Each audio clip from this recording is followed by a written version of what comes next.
Old City Hall is a step closer to a new purpose. Link light rail work is riding along, and we've got a sneak peek of the East Side Community Center. All that and more on this edition of Tacoma Report.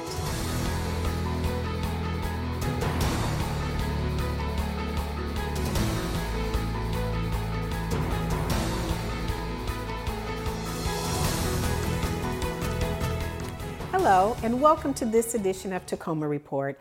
I'm Laura Proctor. Angie Foster is off this week. The City of Tacoma recently announced it selected Surge Tacoma from 5 proposals to move forward to negotiate a development agreement and a purchase and sell agreement for Old City Hall.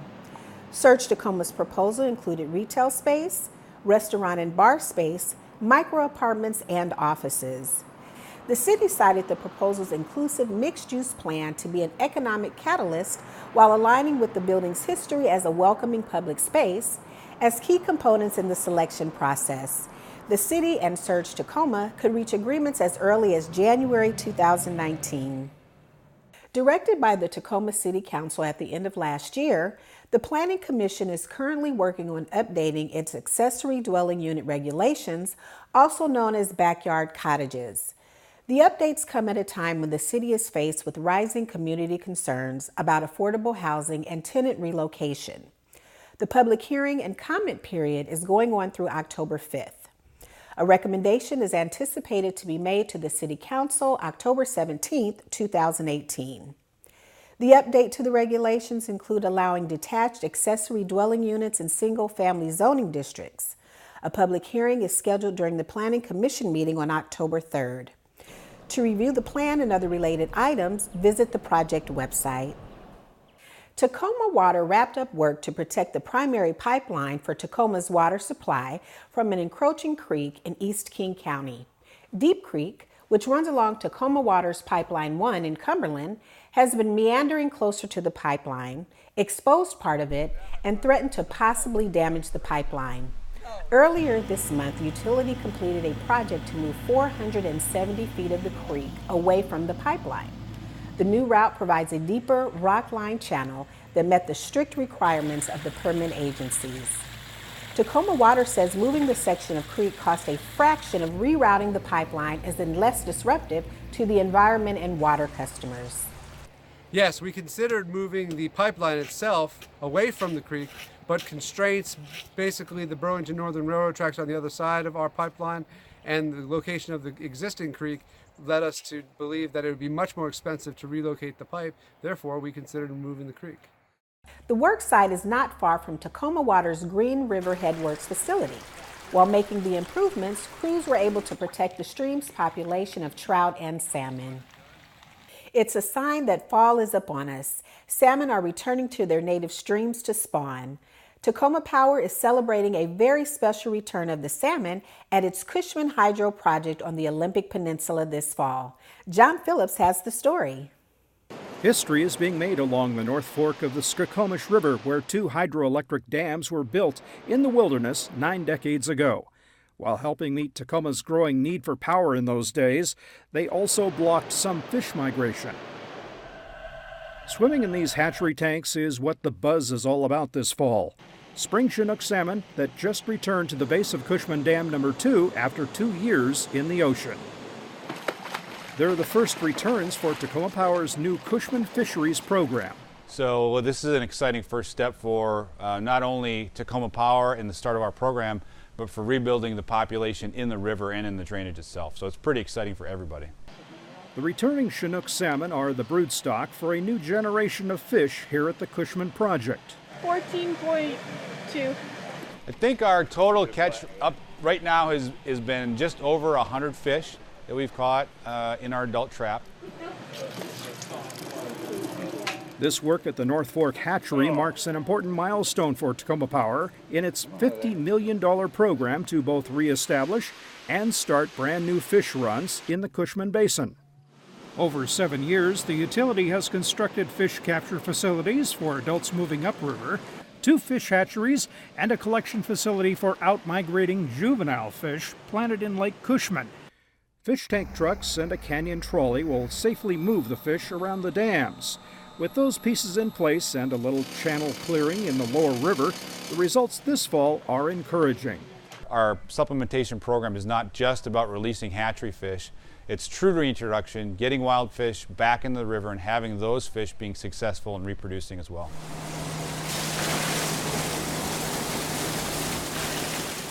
Reared from eggs brought in from the Skagit River to jumpstart Tacoma Power's program, the young fish were released into the lower river.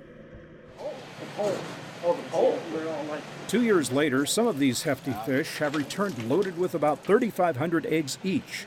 Every step to ensure the success and health of future generations of fish is being taken. Pathogen tests are done on scales, organs, and the eggs themselves.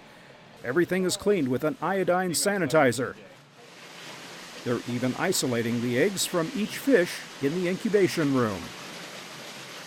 Statewide, we have a co-manager's disease policy, and for each watershed, each hatchery, we do this kind of monitoring. So far, no problems have been found.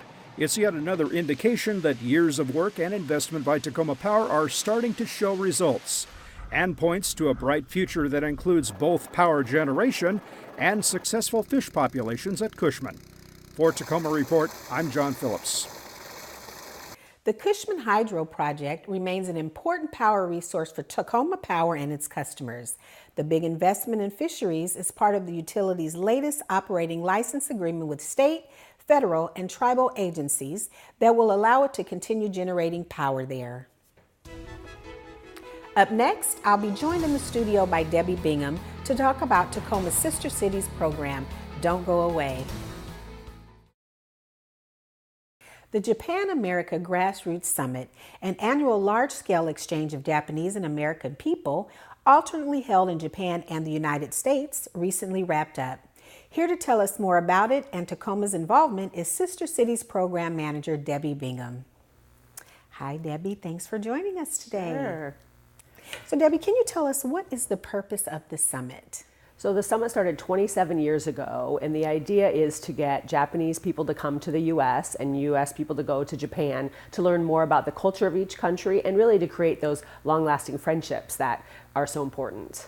Nice. So this year I understand visitors came from Seattle and Tacoma. Can you explain a little more about the Tacoma aspect? Sure. So they called it the Seattle Grassroots Summit. So all the visitors came to Seattle. And then for the main part of the program, which is a homestay, they were divided up into 10 different cities. And some of the participants came to Tacoma. We were a host city. So we had 8 participants come and stay in families in Tacoma for 3 nights and a 3-day program. Very nice. And so what do you think our local community learned through their participation in the summit? I heard so many positive comments. People just really enjoyed getting to know someone from another country, having them stay in their homes. They talked about all the similarities, between the two countries and learned some differences. And it was a really great, we were able to show off a lot of Tacoma's really fun assets. And so it was just a really neat experience for people. And why do you think it's important to have this summit, Debbie?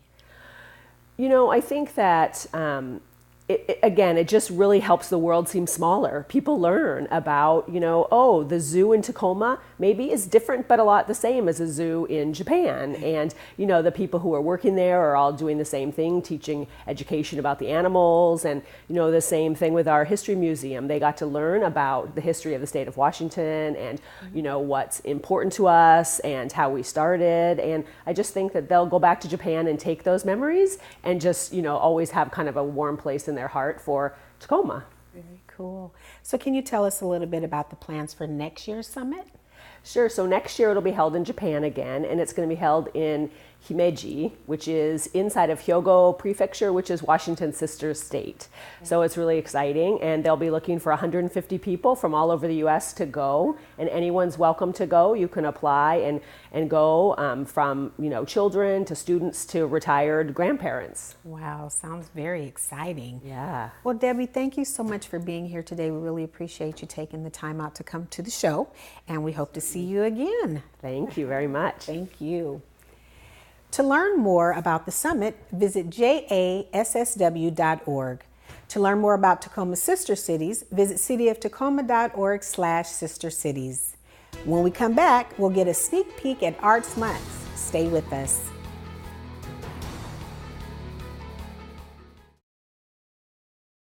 October is Tacoma Arts Month, a community celebration that showcases the arts across our city through events, exhibits, and workshops for all ages. It's a celebration of arts and culture in Tacoma, and it's an opportunity for anyone and everyone to get out and explore Tacoma, enjoy culture, and help build community. There's hundreds of events happening all month long, all around Tacoma. It's something for every taste, all ages, and the events are here for our community to participate in. Come join us. Complete details are available at tacomaartsmonth.com. Electric vehicles can offer a cost-effective and environmentally friendly option for drivers. Stacey Ellifrit has more on a city program that intends to help make electric vehicle ownership more affordable. A new program is working to lower the cost around an electric vehicle purchase or lease. The Electric Vehicle Discount Program has launched, and the community is invited to take advantage of a variety of discount deals. So anybody can participate in the program, so you don't have to be a Tacoma resident. And really how it works is that we've pre-negotiated deals with 6 local car dealerships and 2 local bike shops over the last few weeks to really make sure that they can give their customers a special discount. Discounts at participating dealerships are running now through the end of November, or while supplies last. The deals range anywhere from $500 to up to $3,000 off. So then that's just the particular dealerships deals. There are also manufacturer deals that vary, as well as almost all the vehicles also have this federal tax credit that applies to the vehicle as well. Taking part in the program is easy, and once signed up, there is no obligation to participate. We really try to make it really pretty simple for prospective EV buyers. You can go to our website, fill out a simple little form. We'll generate an email to you that says, here's your confirmation. Take this with you when you go to the dealership, and happy shopping. For the first time in our region, this program will provide people with an exciting opportunity to receive a significant discount on an electric vehicle that will contribute to a healthier urban environment. EVs make so much sense here in our region with our clean hydropower, our cheap electricity, our concern about the environment. It's so affordable and they're fun. We just want more and more people to be able to know about electric vehicles and lower those upfront costs. For Tacoma Report, I'm Stacey Ellifrit. To sign up for the program, view a list of dealership discount details, or for more information, visit the Electric Vehicle Discount Program page. Construction begins this fall on the expansion of Tacoma Link. Light rail transportation, which has been serving downtown Tacoma for many years, will more than double in length and also add an additional 6 stations. The new 2.4-mile segment will connect downtown, the Stadium District, Wright Park, and much of the Hilltop area. In recent weeks, preliminary work was completed along the expanded route as Tacoma Power replaced electric distribution poles, upgraded equipment, and moved some power lines. The work is needed to provide adequate overhead clearances for the project. The new segment is expected to be completed in 2022. October is National Domestic Violence Awareness Month. Each year, women and men find themselves in abusive and dangerous relationships. If you or someone you know needs help, there are local resources available. You can also call the National Domestic Violence Hotline 24 hours a day, 7 days a week, or you can visit them online. The Eastside Community Center is getting ready for its debut, and we have an inside look. Don't miss it.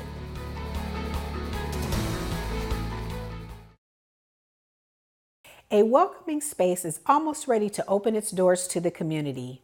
Stacey Ellifrit has more on the Eastside Community Center, a place where youth and families can play, learn, and grow. A neighborhood and partner organizations came together to imagine a new community center. After many months of planning and construction, Metro Parks Tacoma is putting the finishing touches on the Eastside Community Center. We're excited to open the doors. This is a long time coming, long overdue to have a facility like this in the east side of Tacoma. The Boys and Girls Club East Side branch is moving into this facility, and that partnership is so strong and so important. And being on the campus of First Creek Middle School. That partnership with Tacoma Public Schools is so strong, and what really allowed this project to become what it is. This center brings many amazing amenities to residents of the neighborhood and beyond, including a recording studio. So the recording studio is a really exciting part of this project. It came about through the public input and feedback that we received during the design phase. Very unique for a community center to house a recording studio. So it's new for Metro Parks. We're bringing in professional technicians and sound engineers that have come from the recording industry to help program that and run it. The center also offers free activities and more.